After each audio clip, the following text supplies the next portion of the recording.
There's a moment that reveals the source of almost all human suffering.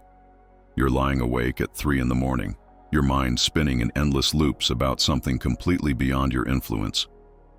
Maybe it's your adult child's poor life decisions, your company's restructuring plans, your aging parents' health decline, or the political direction of your country. Your chest is tight with anxiety, your thoughts race between worst-case scenarios, and you feel completely powerless despite the enormous emotional energy you're investing in trying to mentally solve problems you have absolutely no power to solve. In that moment, you're experiencing the fundamental source of psychological torment, suffering over what you cannot control. This isn't a modern problem created by social media or contemporary stress. It's the core human predicament that has caused misery for thousands of years, and it's exactly what the ancient Stoic philosophers dedicated their lives to solving. They discovered something revolutionary. The vast majority of human suffering is optional and self-created, arising not from external circumstances, but from our futile attempts to control things that exist entirely outside our sphere of influence. Marcus Aurelius, while governing an empire during plague and war, wrote in his private journal about the relief that came from distinguishing between what he could and couldn't control. Epictetus, despite experiencing slavery and physical disability, taught that freedom comes not from controlling external conditions, but from understanding the boundaries of your actual power. Seneca, facing political persecution and eventual execution, found peace by investing his energy exclusively in areas where he possessed genuine influence. These weren't men who lived easy lives free from genuine challenges. They faced some of the most difficult circumstances imaginable, yet they discovered principles that transformed their relationship with suffering so completely that external hardships became largely irrelevant to their inner peace. Today we're going to explore 6 specific lessons these masters of practical wisdom developed for ending the exhausting cycle of suffering over the uncontrollable. And if this exploration helps you recognize patterns in your own life where you're creating unnecessary suffering, I encourage you to subscribe and share in the comments which area of uncontrollable concern has been most challenging for you to release. Your engagement helps these insights reach others who might be trapped in similar cycles of futile worry. The first lesson is the great recognition, understanding that there are only 2 categories of things in existence: those within your control and those completely outside your control, and that peace is directly proportional to how clearly you maintain this distinction. This sounds almost insultingly simple, yet most people live their entire lives without ever making this fundamental discrimination clearly and consistently. Epictetus taught that everything within your control can be reduced to a remarkably short list: your judgments, your values, your responses, your effort, and your attention. Everything else, without exception, falls into the category of things you cannot control. Other people's behavior, natural events, economic conditions, social trends, past events, future outcomes, and even many aspects of your own body and mind. This isn't a philosophical theory, but an observable fact about the structure of reality. The suffering begins when you unconsciously treat things outside your control as if they were inside your control. You worry about whether people will approve of your choices, as if their approval were something you could determine through worry. You stress about economic uncertainty as if your anxiety could influence market conditions.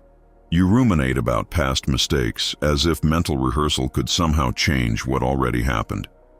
You anticipate future problems as if psychological preparation could prevent all possible difficulties.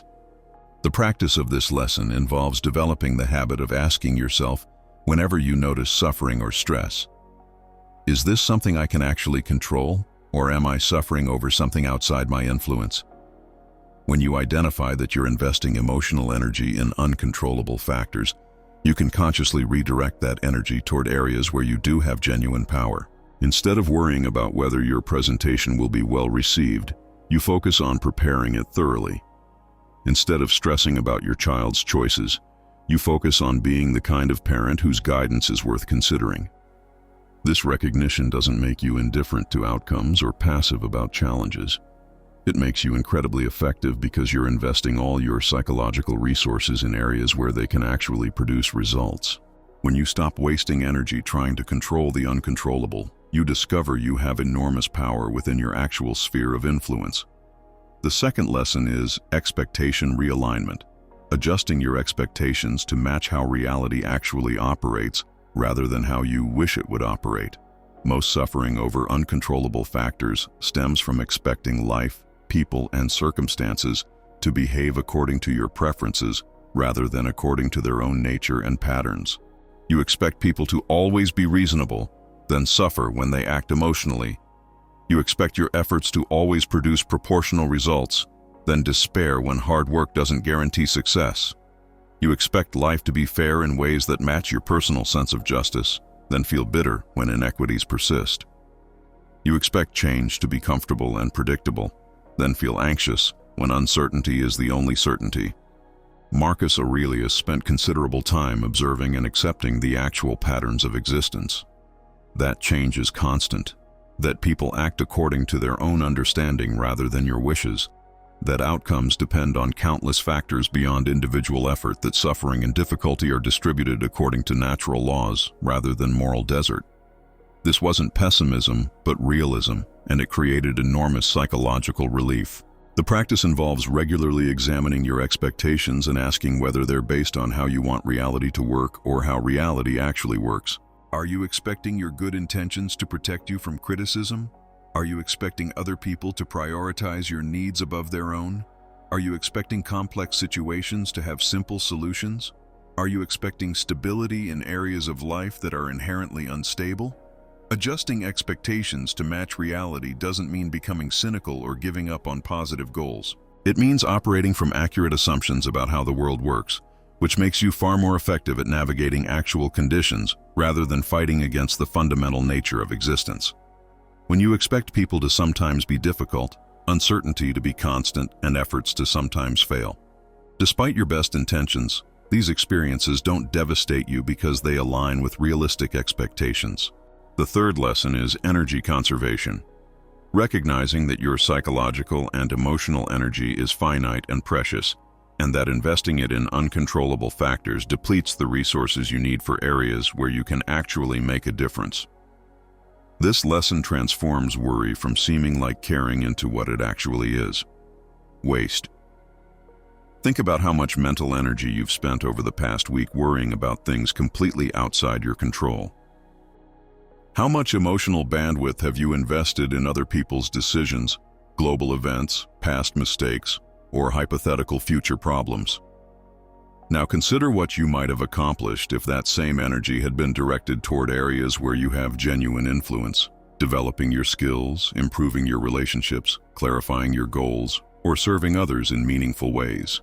Seneca wrote extensively about the economy of attention, understanding that where you direct your mental focus determines the quality of your life experience. When you allow your mind to be constantly pulled toward uncontrollable factors, you're not just wasting energy. You're actively creating suffering while simultaneously reducing your capacity to address the things you can actually influence. The practice involves becoming ruthlessly protective of your mental and emotional energy. When you catch yourself investing worry in uncontrollable factors, you might ask, is this the best use of my limited psychological resources? Would my future self thank me for spending energy this way? What could I focus on instead that would actually serve my growth or well-being? This doesn't mean becoming indifferent to important issues or insensitive to others' struggles. It means recognizing that your capacity to help anyone, including yourself, depends on maintaining your psychological resources and directing them strategically rather than scattering them across every concern that captures your attention. The fourth lesson is response ownership, understanding that while you cannot control external events, you always retain complete authority over your responses to those events. And this response authority is where your actual power lies. This lesson shifts your focus from trying to control circumstances to mastering your reactions to circumstances. People often feel helpless when facing uncontrollable situations because they're focused on the wrong variable. They're trying to control whether their business succeeds, whether people appreciate their efforts, whether their health remains perfect, or whether their relationships unfold smoothly. When these external factors don't cooperate with their wishes, they feel powerless because they're measuring their agency by their ability to control outcomes rather than by their ability to control responses. The Stoics discovered that your responses are always and entirely within your control, regardless of external circumstances. You can't control whether people treat you fairly, but you can control whether you respond with wisdom or reactivity. You can't control whether your efforts produce the results you hope for, but you can control the quality and consistency of your effort. You can't control whether life feels comfortable, but you can control whether you meet difficulty with courage or despair. This response ownership becomes the foundation of genuine empowerment. Instead of feeling victimized by uncontrollable circumstances, you feel powerful because you recognize that the most important factor in any situation, how you choose to respond, remains entirely within your influence. Your character, dignity, and inner peace depend not on external conditions, but on choices that are always available to you. The practice involves shifting your focus from outcomes to responses whenever you encounter uncontrollable situations. Instead of asking, "How can I make this turn out the way I want?" you ask, "How do I want to respond to whatever happens?" Instead of measuring success by external results, you measure it by the quality of character you express through your responses. The fifth lesson is acceptance paradox. Discovering that accepting what you cannot control often increases your actual influence, while fighting against the uncontrollable diminishes your power even in areas where you do have control. This lesson reveals one of the most counterintuitive truths about human effectiveness. When you're constantly fighting against uncontrollable factors, you're operating from a state of resistance and tension that clouds your judgment and reduces your effectiveness even in areas where you do have influence. You're so focused on what you can't change that you miss opportunities to exercise genuine power. You're so emotionally invested in outcomes that you make poor decisions about process. You're so attached to specific results that you can't adapt when circumstances require flexibility. Acceptance doesn't mean passive resignation or indifference to outcomes. It means acknowledging reality as it is rather than as you wish it were, which creates the clarity necessary for effective action. When you accept that your teenager is going through a difficult phase, you can respond with patience and wisdom rather than constant conflict. When you accept that your industry is changing, you can adapt your skills rather than wasting energy lamenting the changes. Marcus Aurelius found that accepting the uncontrollable aspects of governing an empire, the fickleness of public opinion, the unpredictability of enemies, the limitations of his advisors, actually increased his effectiveness as a leader because he could focus his energy on decisions and actions rather than wasting it on frustration and resistance. The practice involves catching yourself when you're fighting against uncontrollable realities and consciously shifting to acceptance of what is, which then creates space for wisdom about what actions might actually be helpful. You stop asking, "Why is this happening?" and start asking, "Given that this is happening, how can I respond most effectively?" The sixth and final lesson is present moment reclamation. Recognizing that suffering over the uncontrollable almost always involves consciousness being displaced from the present moment, where your actual power exists, into past regrets or future worries where you have no power at all. This lesson provides the practical key to ending the cycle of futile suffering.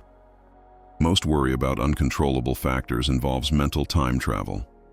You're rehashing past events you cannot change, anticipating future problems that may never occur, or trying to solve hypothetical scenarios that exist only in imagination. While your mind is scattered across past and future, you lose access to present moment resources and opportunities where you actually could make a difference. The present moment always contains everything necessary to handle whatever is actually occurring right now. When you're fully present, you have access to all your intelligence, creativity, and wisdom.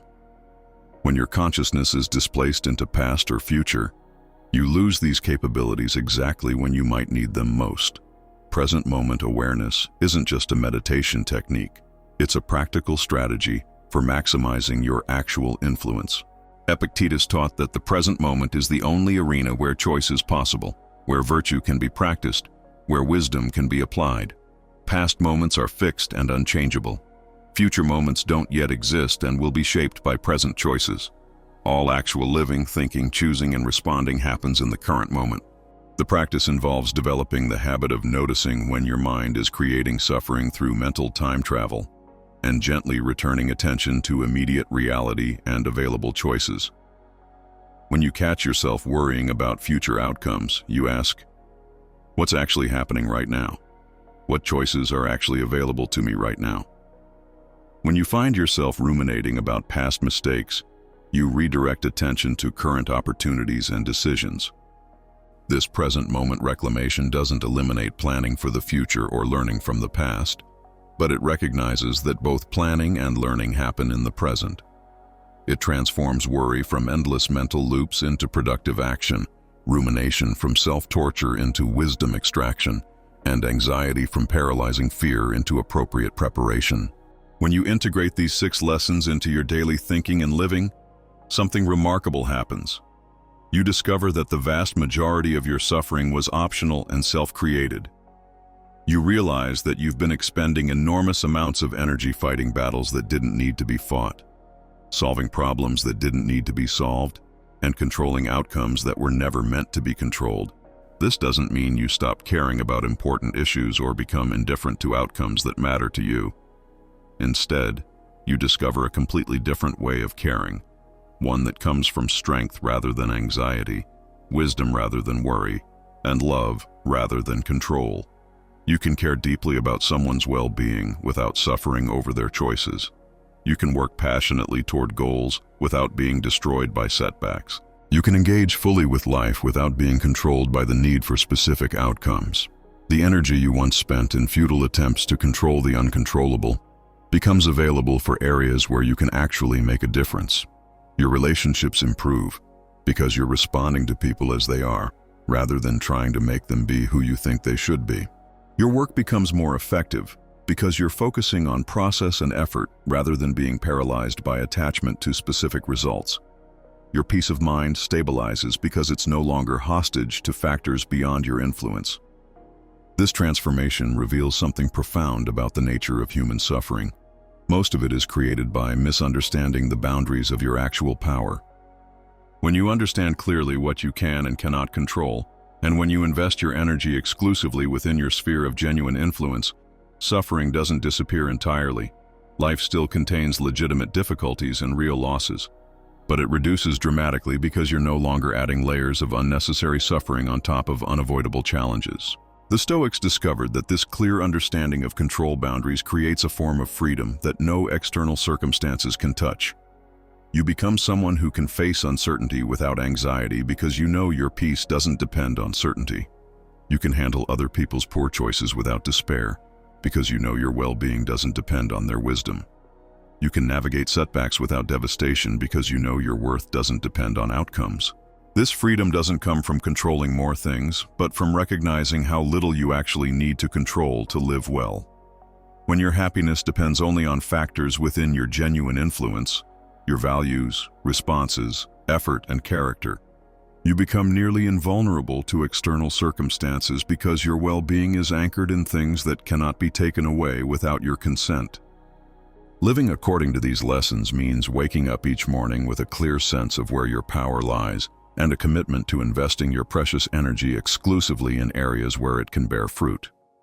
It means approaching challenges with the question, what can I actually do about this? Rather than, why is this happening?